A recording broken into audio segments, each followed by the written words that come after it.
Bismillahirrahmanirrahim. Assalamualaikum warahmatullahi wabarakatuh. Tuan-tuan dan puan-puan, nama saya Profesor Dr. Muhammad Tajuddin Muhammad Rasdi. Dan pada video kali ini saya akan membuat ulasan terhadap satu tajuk 4 teori kenapa UMNO dan Akmal mainkan isu KK-MAT dan implikasinya terhadap imej Islam, imej Malaysia dan juga imej UMNO itu sendiri.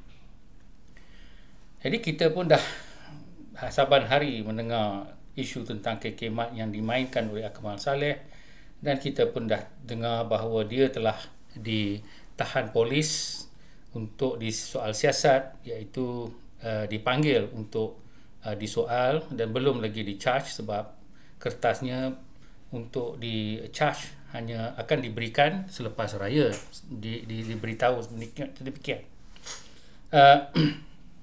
Maka itu kita boleh baca banyak teori-teori kenapa perkara ini terjadi sehingga terdapat bom petrol yang hampir memusnahkan harta, dan nasib baiklah tidak terjadi apa-apa kepada nyawa. Tetapi sudah tentulah ekonomi orang-orang yang kerja KK-MAT itu menjadi punahlah. Baik, di sini teori yang pertama adalah Akmal ini dia memang saja nak jadi popular.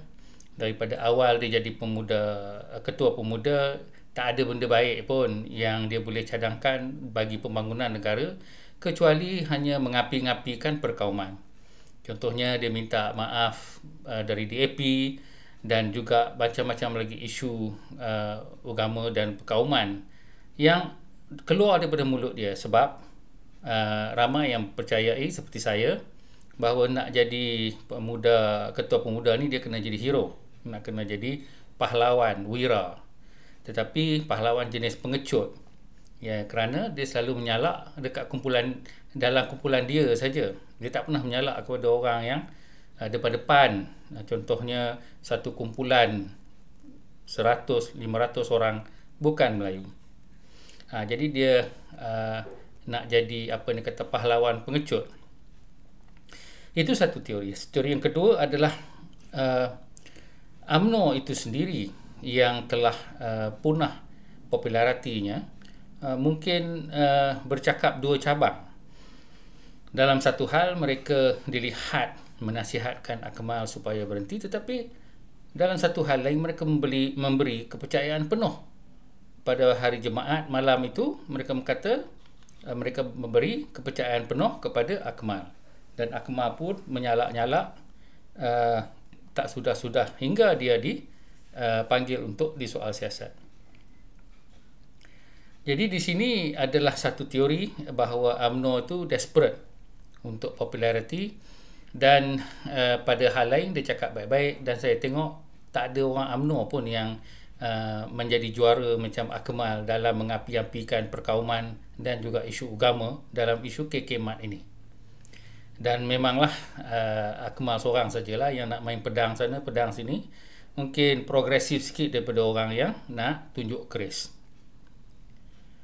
Teori yang ketiga adalah bahawa keadaan ini telah dibuat bahawa Akmal ini adalah seorang Trojan horse kepada kerajaan perpaduan. Jadi Trojan horse ni mungkin daripada perikatan lawan yang mana ingin merosakkan imej kerajaan perpaduan dengan melaga-lagakan UMNO dengan kerajaan-kerajaan yang lain ataupun parti-parti politik yang lain di dalam kerajaan. Jadi ini adalah satu teori yang dinamakan Trojan horse, iaitu Akmal mungkin bersubahat dengan geng-geng parti lawan dan juga geng yang anti Zahid Hamidi. Ini pun telah dinyatakan oleh beberapa orang. Dan teori yang akhir sekali adalah teori bahawa akan terjadinya pilihan raya kecil atas kematian Wakil Rakyat DAP, maka diapi-apikan perkauman oleh Akmal supaya undi itu mungkin berpindah kepada parti lain ataupun kumpulan lain. Jadi sudah tentu orang bukan Melayu yang berada di dalam kawasan DAP agak tidak senang dengan kerajaan perpaduan yang dianggapnya lembek ataupun lembab dan juga lambat bertindak dari sudut polis yang beberapa minggu barulah nak panggil soal-soal siasat, walhal ada 2-3 orang yang sikit aja dia punya kesalahan tu dah terus ditangkap, dan orang yang mengugut vigilante iaitu jenis-jenis yang macam gangster ni yang mengepung orang dan sana sini tak juga ditangkap langsung. Jadi ramai yang cukup marah dengan Anwar Ibrahim dan juga Pakatan Harapan, dan saya rasa memang DAP akan tercalik jugalah dalam hal ini. Jadi kesemua itu adalah teori-teori politik yang telah dibawa dan telah saya tatapi, dan saya sendiri telah merungkai beberapa teori tersebut yang banyak dipersetujui oleh beberapa penulis-penulis dan juga YouTube yang lain. Tetapi kesemuanya itu adalah teori semata-mata. Sekarang kita masuk pada realiti. Realitinya adalah apa implikasi perkara ini terhadap imej Islam, tuan-tuan. Apa implikasi terhadap imej Malaysia dan kerajaan perpaduan dalam hal ini? Dan akhir sekali, apakah strategi dan nasib UMNO dengan imej yang sedemikian mungkin dalam pilihan raya di Sabah dan juga pilihan raya umum lagi 2 tahun atau 2-3 tahun nanti yang akan datang. Sudah tentu kita lihat bahawa implikasi pertama adalah kepada Islam itu sendiri. Daripada satu agama yang dilaung-laungkan sebagai agama yang compassionate, seperti kata rakan saya Taufik, kita nak buat apa-apa pun Bismillahirrahmanirrahim, dengan nama Allah yang Maha Pengasih lagi Penyayang. Pengasih penyayang apa? Kalau ada orang buat silap sikit aja, kita dah melenting, menyalak. Saya guna perkataan menyalak seperti anjing, tuan-tuan. Jadi memang itulah yang telah berlaku. Kononnya sayang kepada Allah. Ya, kalau kita sayang kepada Allah pun, kita masih lagi tidak boleh jauh daripada adab. Hanya kalau orang pukul kita, itu lain. Yang tu kita boleh balas. Tapi kalau setakat baru first time sekali, tak pernah pun buat salah, tiba-tiba kita menyalak seolah orang tu macam bermusuhan sekali. Apakah imej kita? Jadi kalau imej kita di sini yang akan dilihat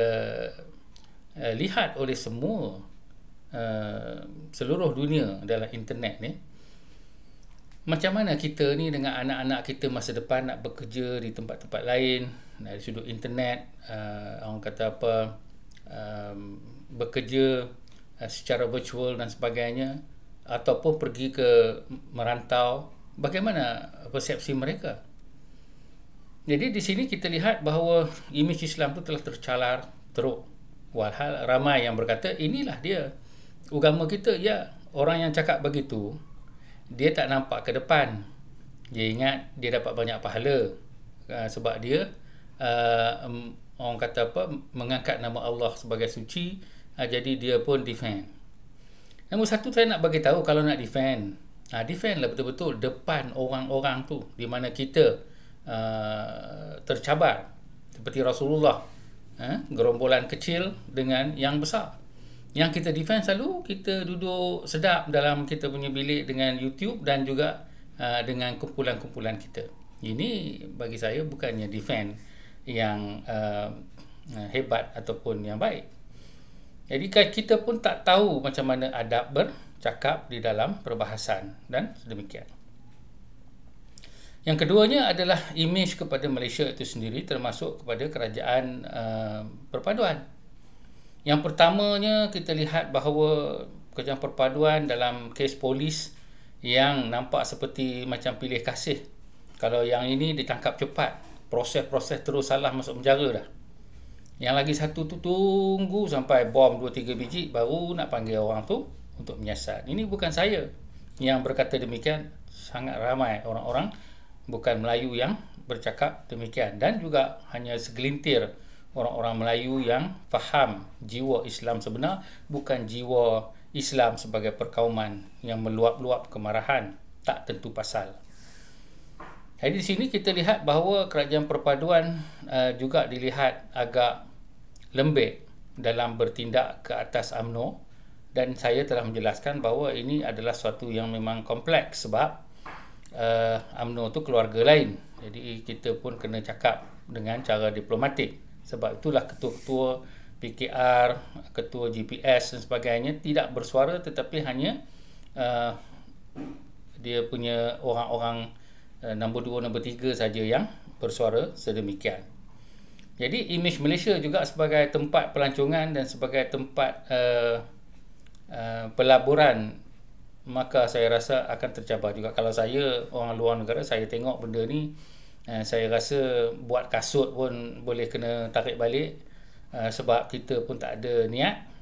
Maka saya rasa saya tak akan melabur di sini. Jadi inilah realiti bahawa isu ini mencemar nama baik Malaysia. Ada yang kata tak apa, kita kan sayang Tuhan, kita kan sayang Islam. Dan tuan kena baca sejarah Rasulullah. Rasulullah tu adalah orang yang paling sayang Allah, paling sayang macam-macam. Pergi baca sejarah dia, macam mana dia deal dengan orang-orang kafir Quraisy ni. Saya kata kafir sebab mereka ni memang musuh, bukan kafir orang-orang bukan Islam. Kafir adalah orang yang betul-betul bermusuh, seperti orang-orang Abu Sufyan, Abu Jahal dan sebagainya. Ini betul-betul orang kafir. Mereka faham dan mereka menentang sebab mereka takut periuk nasi mereka terancam. Itu betul-betul kafir. Orang yang lain seperti warga negara Malaysia, mereka itu adalah orang bukan Islam. Maknanya mereka sama kita.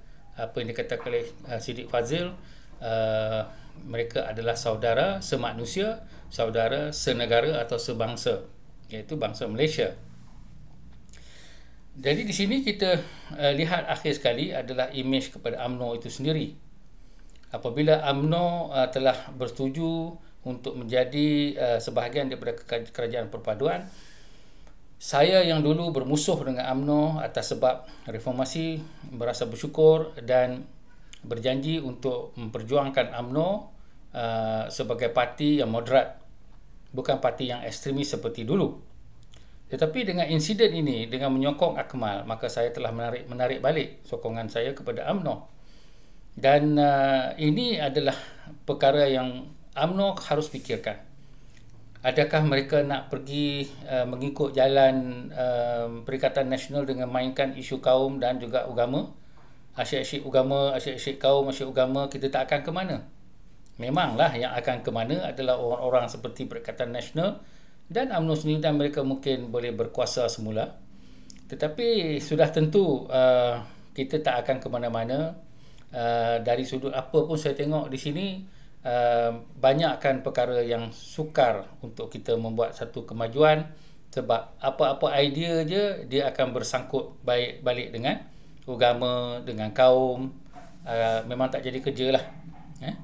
Jadi nasib baiklah perkara ni berlaku. Saya di hujung kerjaya saya, dan saya nasihati semua orang muda-muda, kalau ada peluang untuk cari makan ataupun cari kerjaya di luar dari Malaysia ini, eloklah berbuat demikian, sebab saya nampak Malaysia ni tidak akan menjadi baik sehingga 10 atau 20 tahun, melainkan sesuatu perkara drastik yang dibuat.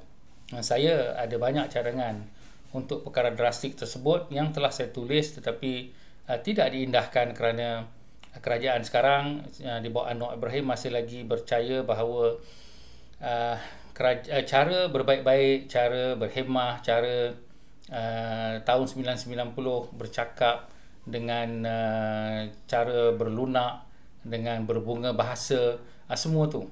Tapi sekarang maaf bercakap dah sudah bahasa sosial media.